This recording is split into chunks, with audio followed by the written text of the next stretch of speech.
tough questions, challenge assumption, and give a voice to the unheard. This is the Morning Express on Mainland 98.3 FM. Welcome on board the Morning Express. Good morning.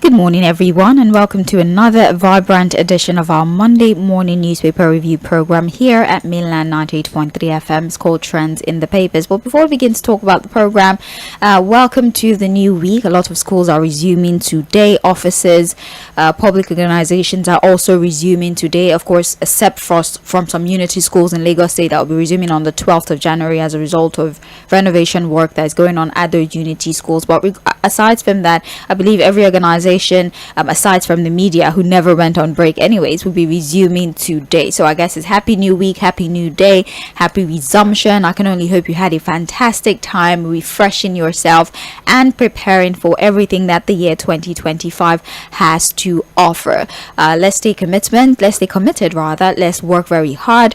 Let's do the best we can to make the most of whatever the year or the month or the week brings our way. Anyways, my name is Sage Babalola, and like I told you, this is the Morning Express, and happening right now is Trends in the Papers. It's our daily newspaper review program here on Mainland 98.3 FM. I am Sage Babalola, and I'll be guiding you through the latest headlines today. We'll talk about the trending stories, insightful opinions, basically how they shape our country.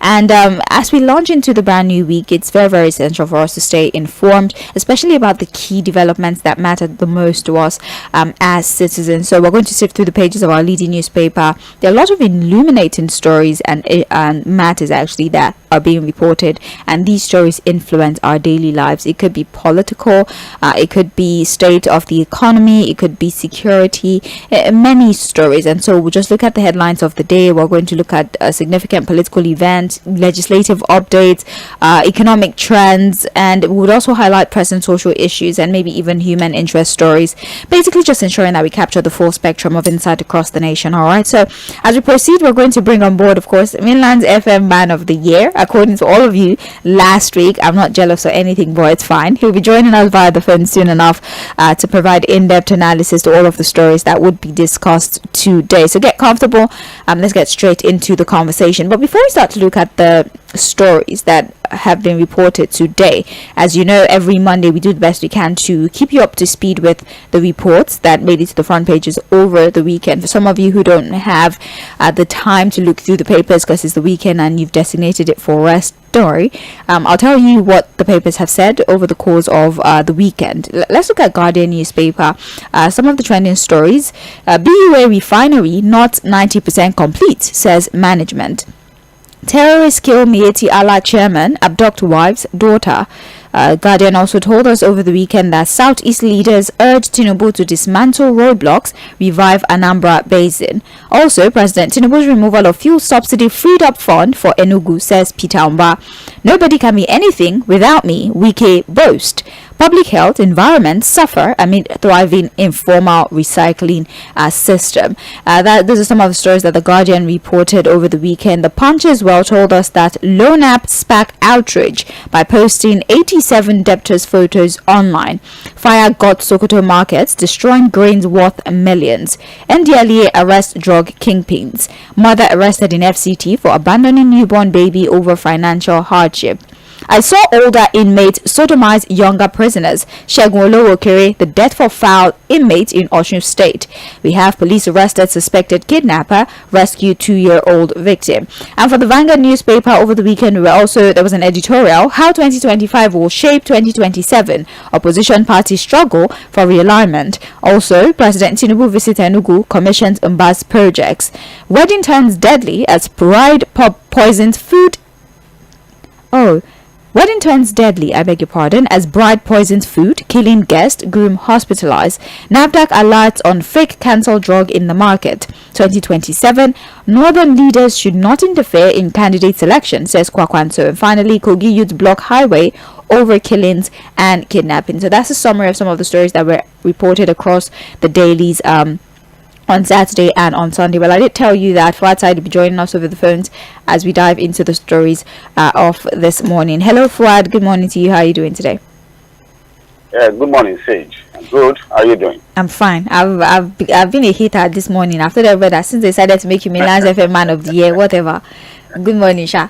Vanguard newspaper. Let's get straight into the conversation for today. We're going to start with the Guardian newspaper, and we're starting with the minimum wage because the Guardian tells us this morning that fresh agitation trails state's poor execution of new minimum wage. Before I get into that story, please forgive me. Be reminded that we're streaming this program live on our Facebook and YouTube channel, so please do well to join us via social media. All right, whatever part of the world that you're in, as long as you have access to the internet and you have access to the application or the website, Facebook and YouTube, by all means you can join our live stream. And how you find us on these platforms is with our handle at Mainland 98.3 FM, at Mainland 98.3 FM. Just join the live stream and you can be a part of the conversation and even react to the stories as we go along. Now back to the Guardian. The headline once again: fresh agitation trails state's poor execution of new minimum wage. The riders are as follows: 32 states express readiness yet to implement.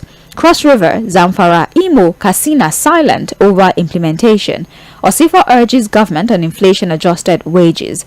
Workers tax Tinubu on living wages, says they cannot survive on pay. Now to the body of the story in itself, with feelers suggesting that many of the state government have yet to communicate when the 70,000 minimum wage implementation will commence or lack the resources to pay.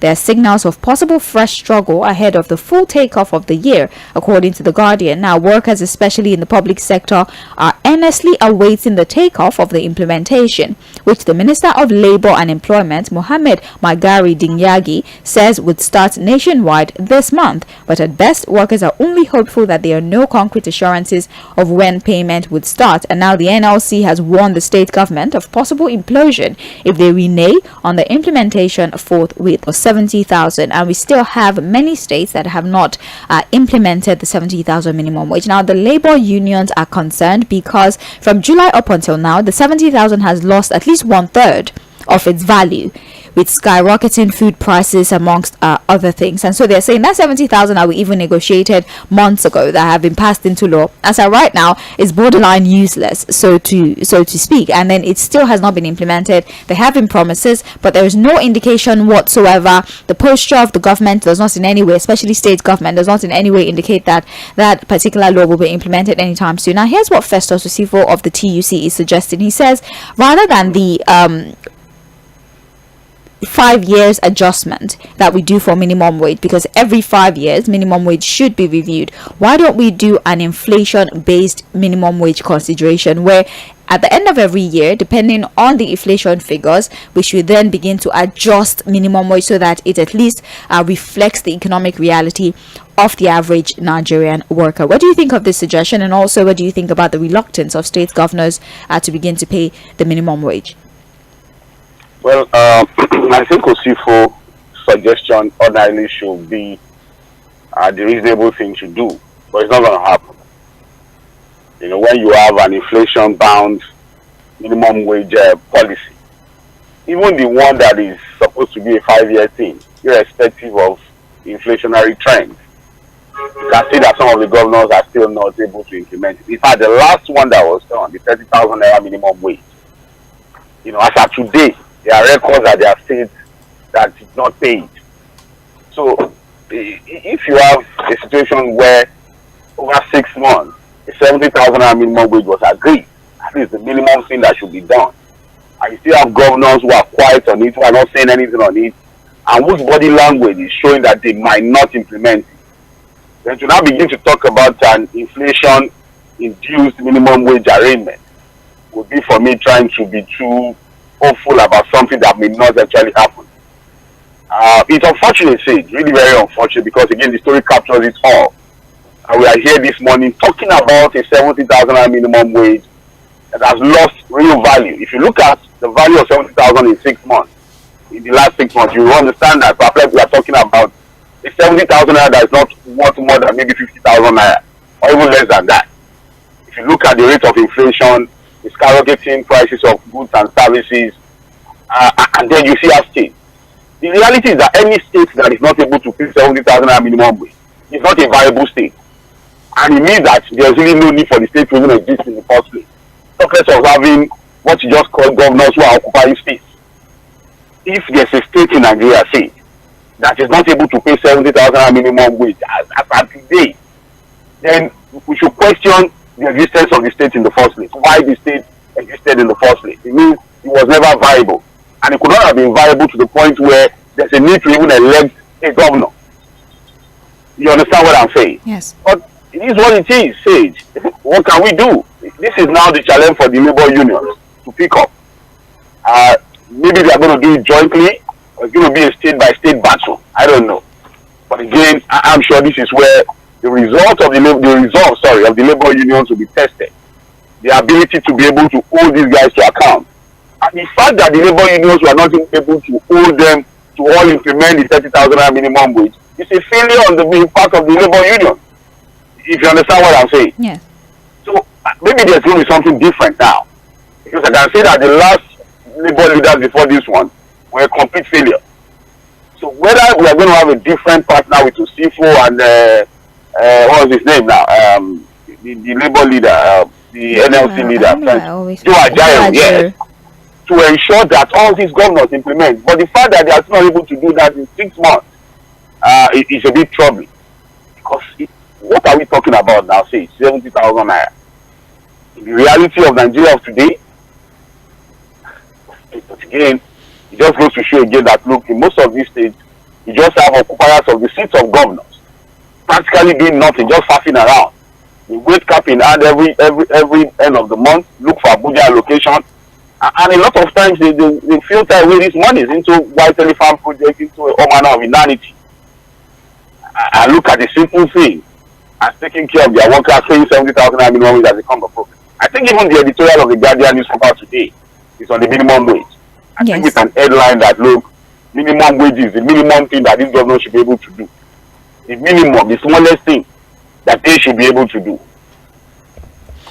Well, there you have it. That particular story is on pages 2 of the Guardian newspaper. You can go and read that particular story. The position of the governors when it comes to the implementation of the minimum wage months after it was signed into law, and also considerations for an inflation-based adjustment of the minimum wage annually rather than the proposed 5 years readjustment plan of the government. We're moving further to other stories right now. We have here also on the front page of the Guardian newspaper. This is Peter Obi. Excuse me. Peter Obi decries intimidation, insists on fighting for better Nigeria.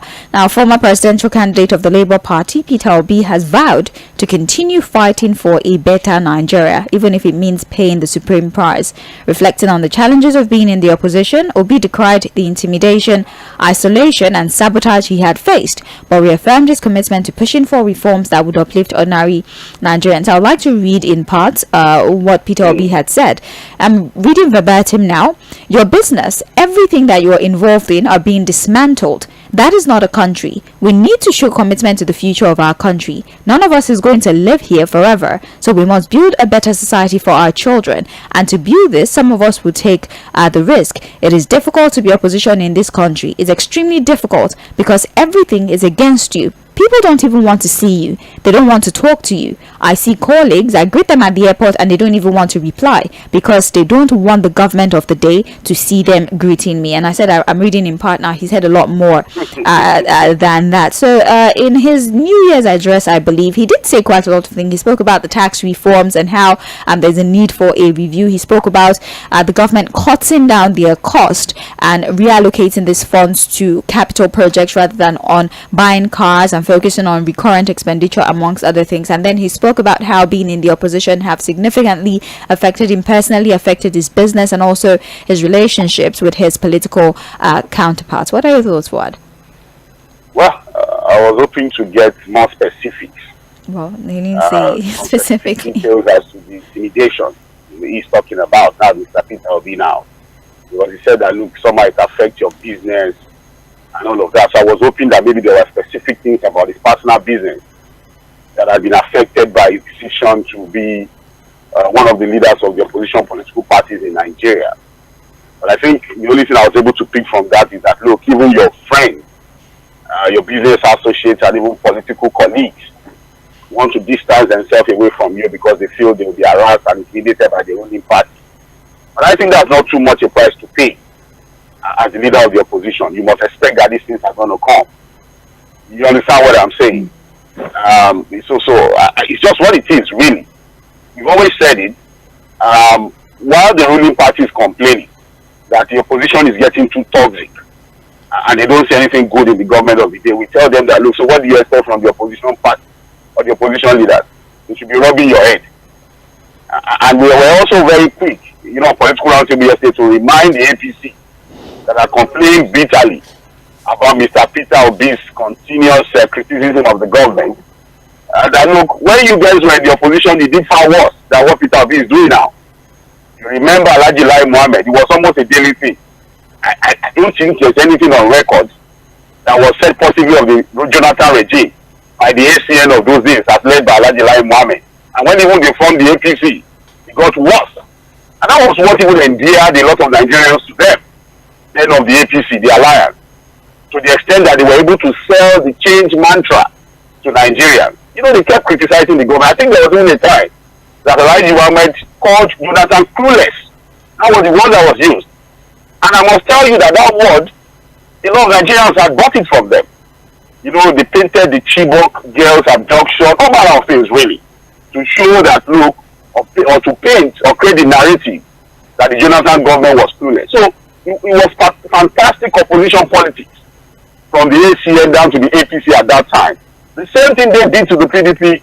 I'm surprised that now it is seen as insightful, it is seen as treason, it is seen as bad politics. So again, on the side of the ruling and the opposition political parties, I don't think that this should come to us as a surprise. The opposition would have to do its job. They are part of the checks and balances that are supposed to exist in a democracy. I think whatever Mr. Peter Obi is doing now is what is expected of him as the leader of the opposition. I don't think there's anything wrong in what he's doing so far. And I think whatever consequence that comes from it, he should have been prepared for those things. I would rather that he loses his friends than lose the support of the people. See, don't you think he should be thinking more about the support of the people than the support of his friends? For those who are not ready to greet him because they are afraid of the ruling government, that's their problem. I'm saying that, look, Mr. Peter Obi, at least for now, from what I'm seeing, he's doing a fantastic job as the leader of one of the opposition political parties in Nigeria. I understand you, Fuad, but isolation can be quite tough, especially in the political environment, right? Knowing that you have... He has the people. He has the people to say. He has the people. Well, okay. Most of these so-called political friends, okay, let me tell you this. Look at Mr. Dᴏɪᴜ Okupe, for example, Dr. Dᴏɪᴜ Okupe, who was a spokesman, to Peter Obi in the last election. He suddenly turned himself an official spokesperson of the Mr. President and the APC now. So will Mr. Peter Obi take people like that seriously and feel isolated because they suddenly jump ship? What I'm saying is that, look, a lot of these guys who run around politicians are political. Hello? Oh, pardon us for that interruption. We'll fix that in just a few seconds. But don't forget that we're still streaming live on Facebook and on YouTube at Milan 98.3 FM. It's Trends in the Papers. We're looking at the Guardian newspaper and all the stories that have made it to the front page. We're recently talking about Mr. Peter Obi and his New Year's address and how he continues to draw our attention to the operations of the government and also the many ways he thinks that they can rectify the anomalies as highlighted by Mr. Peter Obi. And also he has spoken about how his position or him being in the opposition has caused the deleterious consequences for him personally, his business, even amongst his social group within the political landscape. We're going to connect back with Fuad Said now, but again, we're live on Facebook and on YouTube, so do well to join our live stream and start to drop your submission. You can find us at Mainland 98.3 FM. Fuad, are you back now? Yes, I'm with you. All right, please round off your thoughts on that story. No. So I think Mr. Peter Obi should have been prepared for things like this. Because I was hoping that there would have been other specific things that he could take up legally if there were illegal things that were being done against him because of his current position as an opposition political leader. But if it's about losing friends, I think I would rather think he is is happy to lose those friends and lose the support of the people. And for now, I must say that there has not been anything he has done that is wrong. Holding the government to power to account and playing the politics of opposition that was played too when this set of leaders, this current ruling party leaders, were in the opposition. All right, thank you, Fuad. Page 7 of the Guardian newspaper is where you find that story. Moving forward, rather sad news. Terrorists kill Miyetti Allah chairman, 3 others in Katsina. The rider, state government considers 70 guards to protect forest resources. Cooperative to establish cattle ranches in 774 local government areas. Now, terrorists have killed acting chairman of the Miyetti Allah Cattle Breeders Association of Nigeria in Katsina State, Amadu Surajo. They also murdered 3 other people and injured several others. The incident occurred on Saturday night into the wee hours of yesterday when the hoodlums attacked Mairana village in Kusada local government area of the local government council of the state. It was gathered that the hoodlums abducted the first and second wives of the acting chairman along with one of his daughters, who is an undergraduate in one of the public universities in the country. Now, a close source also said Surajo's first wife was later released by the abductors, and before his death, Surajo was the state secretary of Makban before the elevation as acting chairman. For a very, very sad one, a man, his wife, his daughter have been abducted, although the report doesn't necessarily capture what happened to the daughters, but his wife, according to a report here, was released, but Surajo unfortunately met the ill fate of that as a result of this abduction. For it doesn't make sense, because these abductions is not even for ransom, is not to negotiate anything. It's just for the sake of abducting and killing people. Our security position, especially with the confidence of those at the helm of affairs, that insecurity is slowly being abated. But then every time we open the papers, we see stories like this one. Terrorists entering into towns, entering into local council development areas or what have you, or local government areas, I beg your pardon, abducting families, killing them, releasing the ones that they see pleased. I don't even know the method that they use in selecting those they kill and those they return back to their families. But the confidence of the center is that security is better, but then the reports that we see every morning indicate otherwise. Well, it indicates otherwise, and it's really very unfortunate that we keep getting these stories. See, there's hardly any day we review the papers that we don't have to talk about some of these killings, needless, avoidable killings, actually. And look, the government may say something, but the reality is what we are dealing with here, and the reality is what is being reported by the papers, which we're actually discussing this morning. Again, I'm sure we've also heard of cases of cattle rustling. Most of these guys are also cattle rustlers who steal from herders. So most times when they go on the cattle rustling spree, they kill some of these herders too. So you can see that, look, when we talk about insecurity, it's as if nobody is immune in Nigeria. You understand what I'm saying? Farmers are not immune, cattle owners are not immune, ordinary people are not immune. These are just anarchists. See, these are people who are just blood-sucking, blood-thirsty murderers, criminals. And that's why I think that, again, as much as we are not questioning the capacity of the nation to talk about intelligence gathering, we should also talk about new ways of fighting these guys. We can't continue to have these kinds of reports where people are being killed, innocent, particular individual. I'm sure some of the family members are still with these terrorists, which is really very unfortunate.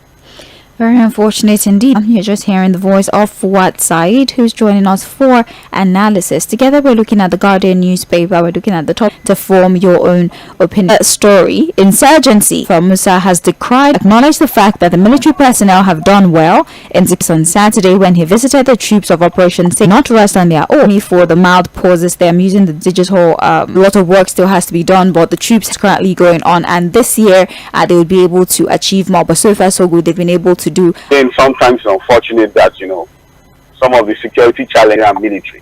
Basically their job is to fight external aggression. But they get overstretched. They're so confident. It was even showing some of the military hardware criminals. And what he said, declare themselves local weapons. Actually, some of them are sophisticated, like the AK-47, locally produced for this to better the country. again, what I'm saying is that, look, the military is overstretched. Now we'll be able to, can we move ahead of these criminals before they strike? Can we stop the strike before it is done? You understand what I'm saying? That's one area I think the military also has to now invest a lot of money and resources, intelligence gathering. But as it is, the general has sounded confident that they're going to do what they need to do to keep more Nigerians safe and secure. And we hope they are able to do that. We are praying for them. All right, thank you very much for that. Is on page 9. Finally, before we segue to the Punch newspaper, Guardian tells us INEC denies plan to destroy 6 million unclaimed PVCs. The Independent National Electoral Commission, INEC, has denied report that it plans to destroy over 6 million unclaimed permanent voters' cards. The Commission decried the report as incorrect, maintaining that it never contemplated destroying uncollected PVCs. In the said report, the 208 proposals arising from the Commission's review of the 2023 general election. But then INEC has responded, and I will read their response in part.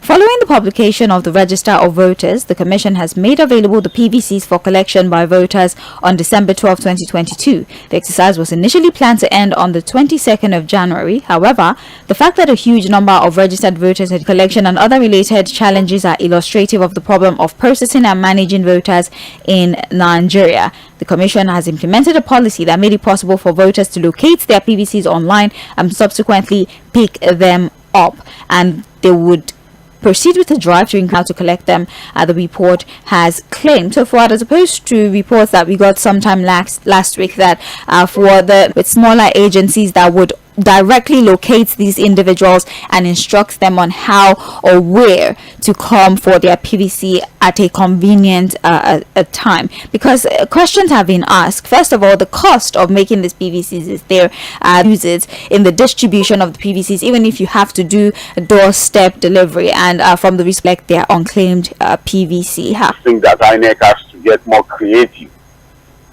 about registration and collection of PVC. I don't know why people will register, for example, and refuse to pick up their card. But most times, to even get what that means, or maybe it's to allow people print it themselves. You know, I think the NIN, for example, has created a situation where after you've done a registration, you can actually generate the card and print it on your own. You understand what I'm saying? So, again, it will come with some cost. Maybe what they are trying to do is to ensure that it's free. You don't pay for PVC, but it's just unfortunate that people register and refuse to pick up their card. But I think that one of the ways they can do it, like I said, is to just allow people to register online, do what you need to do. You have the maybe PVC number, put it on the platform, generate the card, and go ahead and print it yourself. So if you can go through that hassle, I'm sure you will also be committed to voting. Because the man that registered to get a PVC that refused to pick it and is forced to pick it will most likely not vote on election day. But the man that registered and spent extra money to print the card, I'm sure will be committed to vote. But again, you also have to look at the issue of the economy of the country. There are people who might not really be able to afford printing a card for like maybe 3,000 or 4,000 naira, or even 5,000 naira. So it's a bit of a complex problem, complex issue here. But I think it's left for INEC, who has huge budget, to do the job for them. I can only think about possible solutions. All right, it's a complex issue, I must say. Page 2 of The Guardian has that story. I'll read the rest of the headlines. 4 fear dead. Property destroyed as petrol tanker explodes in Delta. I tried to look for this story, but then it wasn't on the Guardian website, but I'll still give you the headline. Discos pay 137 billion naira to TCN amid persistent greed collapse. I was very interested in the story. I wanted to understand the reason for the payment. Was it debt repayment, or what exactly was the arrangement? But I did try to find the story on the website. It was difficult for me. If we find it, or if we get the papers before the end of the program, we can review that. Let's move to Punch newspaper, right? We have the top story here on the front page of the Punch. New virus. Federal government tightens monitoring to quarantine China passengers. The riot to that story. Expert demand proactive step as new virus surges in China ravages children. Well, there's been a lot of concerns really about the new HMPV virus in China. The federal government on Sunday said it would activate surveillance measures to inbound passengers from China following the current surge of the respiratory virus. And reports indicate that the virus has led to overcrowded hospitals.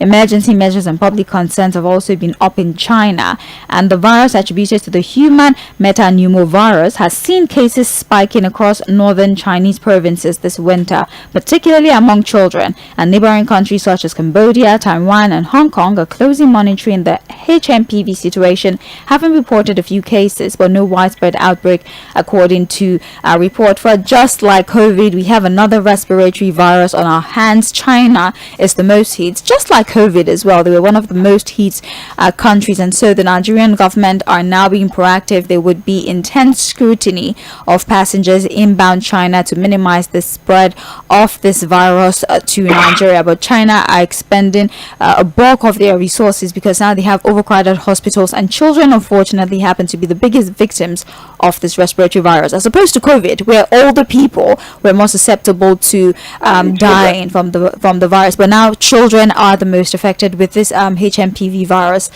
spreading in China.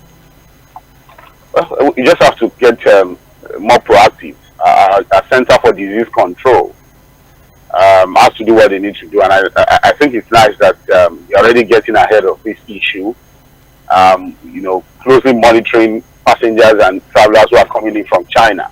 But it doesn't have to be China alone, because there are people who are probably going to go through China and other places to come into the country. So I think you just have to be, proactive. Let's try and see, check and follow up the case. Really, in the Western world, there's a lot of talk about this particular virus, which is now more prevalent in children. I think from 14 years downward.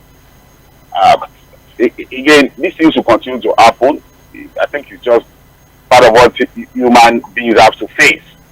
These frequent cases of virus, intermittent cases of. But I don't know why it all comes from China. It's always about China.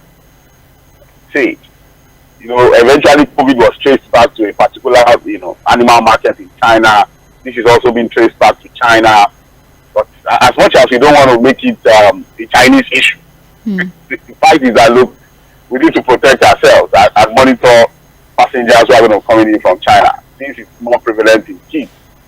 I'll probably have to check their parents to and ensure we're safe from this thing. But I don't think anything locked down will tell in anybody's ears at this time. People are already definitely locked down, and everybody in the world wants to be free. But it's just a report we have to pay attention to.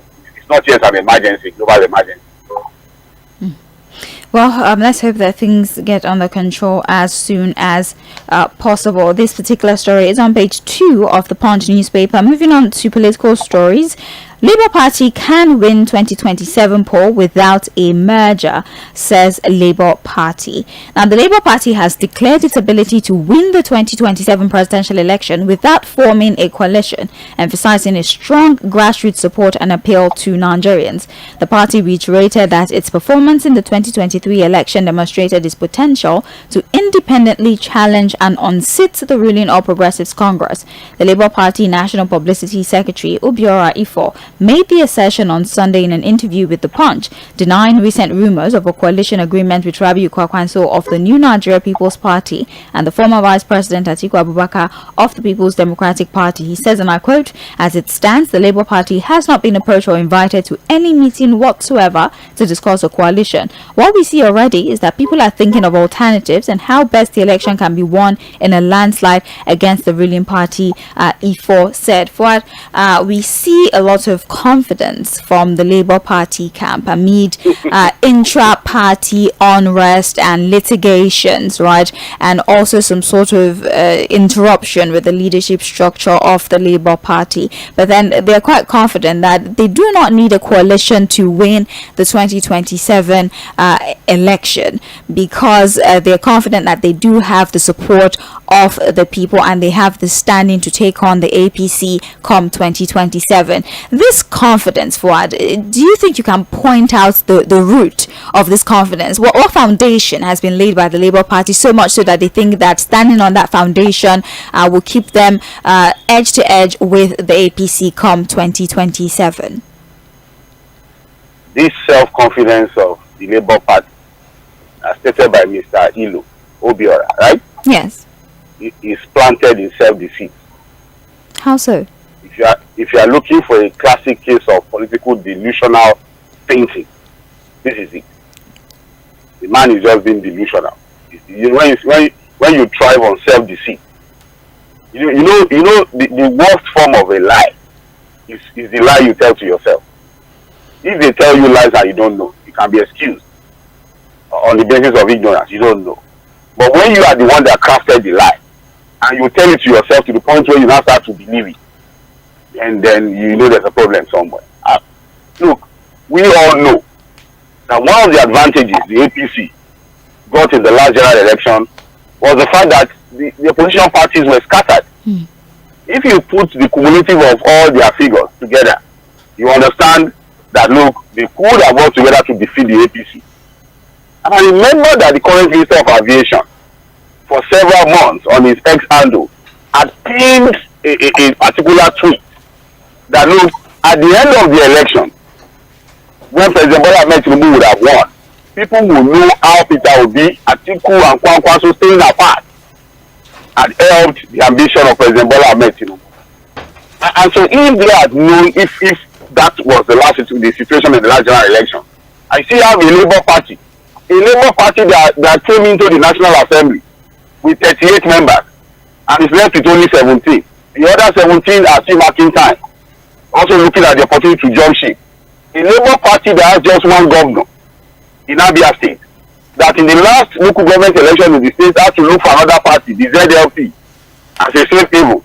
A Labour Party that is not sure that he has the commitment of Mr. Peter Obi at this time is telling you that even without coalition, they are confident of winning the 2027 presidential election. It's just being politically delusional. And that's why I think it's also founded on self-deceit. And they have to actually wake up from their slumber. They're just deceiving themselves. All right, then. More information on that story on page 7 of the Punch newspaper. All the other headlines here have been addressed, but I'll read the other ones. We have family solicit funds to bury Nigerian student in the United Kingdom. It's on page 4. We have 18 policemen present when hoodlums attacked me, says Oshu Mornak. Is on page 4 and 5. We have Yuletide holidays. Lagos, Kano, Delta, others resume school today. And then the story I reported earlier, 5 feared dead. Banks bond in Delta tanker explosion. And for this kind of speaks to our rapid response. Although yes, we do have to commend our emergency services, but then with tanker movement, I believe there was at one point in Lagos State here where they were given some sort of schedule. You cannot move until I believe 10 p.m. to 5 a.m. Yes, just to avoid interacting with personal vehicle owners or what have you. So at least the road is somewhat empty when you're moving around. And so, but in a way that has not really done a lot. We still see tanker explosion, and also people who a tanker turns over and your next line of thought is to begin to scoop the product rather than run for safety and distance yourself from said tanker. But it's very, very unfortunate that people have died, banks have been bought, businesses have been destroyed as a result of a tanker explosion. We cannot stop it, but at least we can minimize casualty figures. It's on page 5 anyways. And that's about it actually for the Punch newspaper. But just 1 minute, say. Yes. Just 1 minute on that. I think this particular case, these two persons that were born, to death, were not actually scooping. I think they were just caught. Oh yes. No, I was just talking generally about incidences that we've seen that usually causes us to have people that have died as a result of tanker explosion. I wasn't necessarily. I just used that as a poster story. Yeah, I understand. Yeah, but what we would explore, we can explore this idea of time, schedules for these tankers to move. I think the most important issue we are not addressing is the issue of the roadworthiness of these tankers, these articulated vehicles carrying these products.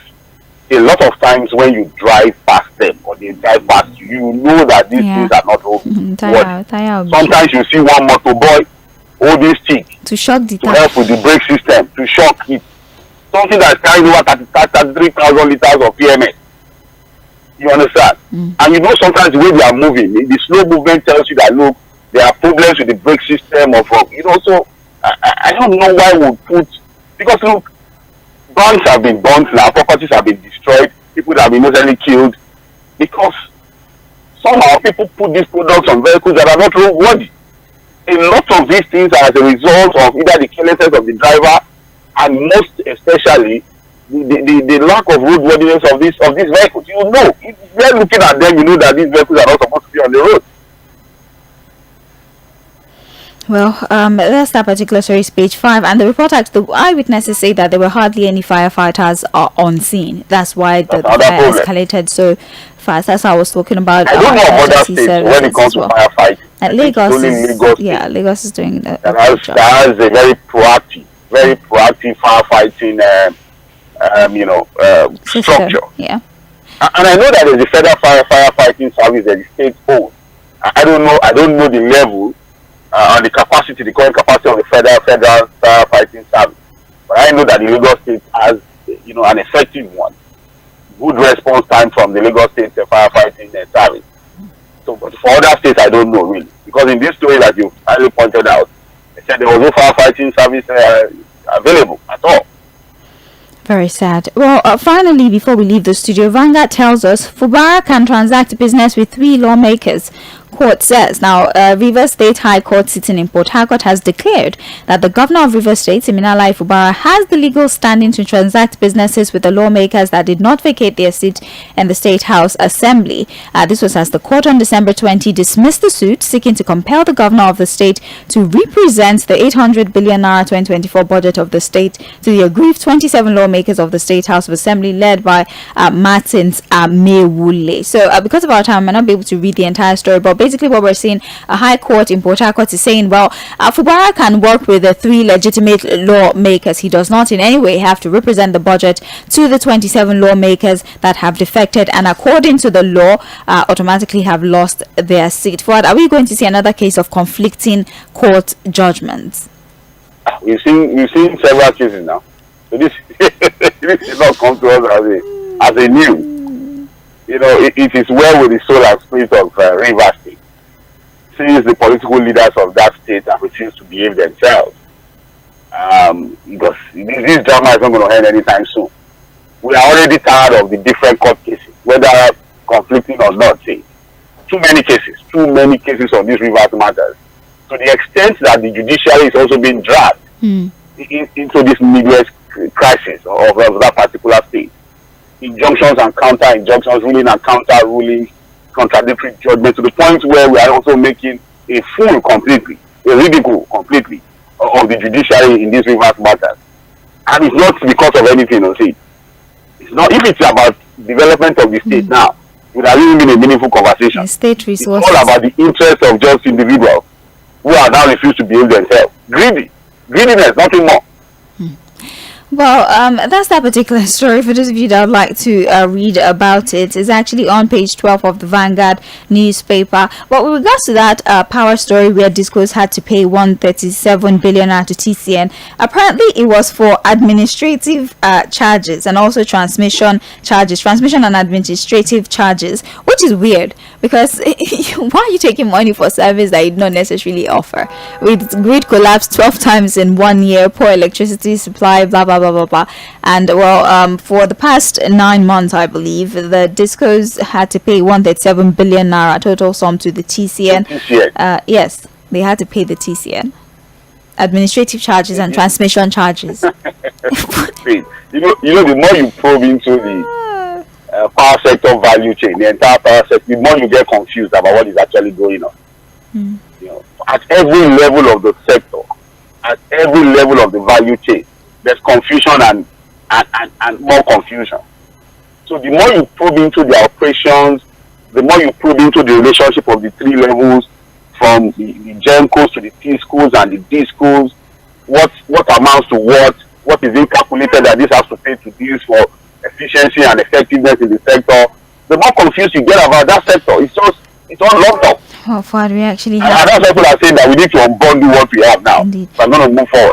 Unfortunately, the report tells us that the market operators have bills that disclose 162.7 billion is an amount that has ultimately been passed to the consumers for electricity delivered to them No, that's what during they do. that period. So as they are paying the TCN, they are removing it from our pockets. Wow. No, that's what they will do. Can't you see the aggressive revenue drive of the disco? We really have to go. They are so very aggressive. They don't care.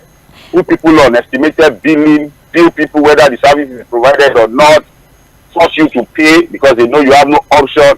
Right. We are more like a captured set of people when it comes to the power sector. You have no choice. Thank you, Fuad.